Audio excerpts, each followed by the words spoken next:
Millionaire socialist Emma Thompson, famous for playing the ugly Nanny McPhee on the big screen, showed her own ugly hypocrisy this week, cavorting on a vast gas-guzzling 300-foot mega yacht owned by a billionaire media tycoon.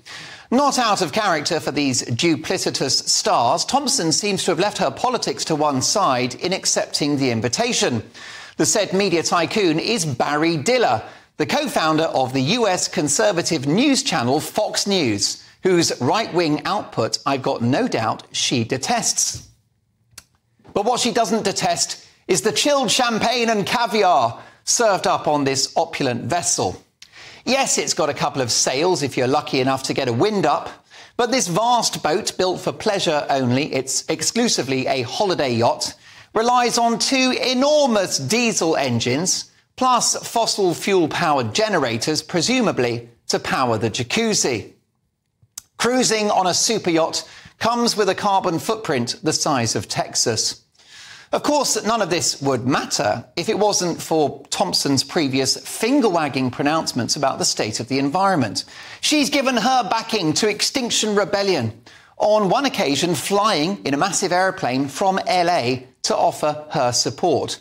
And ironically, she wound up on a pretend pink boat in the middle of town, which caused traffic misery for thousands of Londoners. Now, you can be an eco-campaigner like Greta Thunberg, who, to be fair, is very consistent in both her words and her actions. But you can't have it both ways. You can't sit on board a 200 million quid super yacht, access to which you and I could only get by working as a waiter on board or hiding in one of Thompson's Louis Vuitton suitcases, whilst telling the great unwashed that they've got to take fewer flights, eat less meat and spend 20 grand on a new boiler. Now, I'm a huge fan of Emma Thompson, a gifted writer and actress. She is a true British national treasure. But I'm afraid that if you enter the political arena, you will be called out for any hypocrisy you display. And I'm afraid to say that she's got that in spades, with a jet-set lifestyle and homes all over the world. But it doesn't buy you happiness, apparently. Despite owning a £3 million house in Hampstead, North London, she famously called England a rainy corner of sort of Europe, a cake-filled, misery-laden, grey old island. Let me tell you, there isn't much grey misery to be found in the bustling boutiques of Hampstead Village. So what was the nature of this cruise that she was taking this week? Did she board this vessel in order to spread her message about human rights abuses, inequality or global warming? Far from it.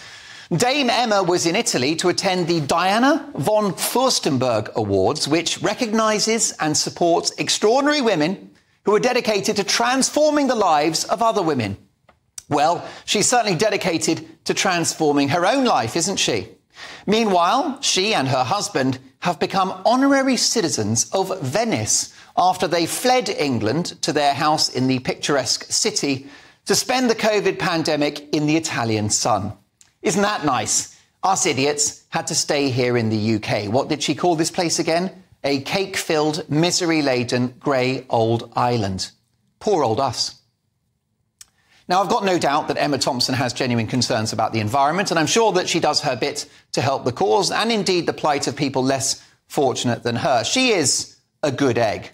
But whether it's the Sussexes, US climate change guru John Kerry, or private jet-dwelling Leonardo DiCaprio, eco-hypocrisy has become standard operating procedure for these pampered stars who tell us to live a diminished life whilst they themselves party like it's 1999.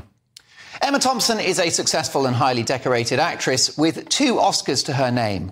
But the only award she merits these days is World's Biggest Hypocrite.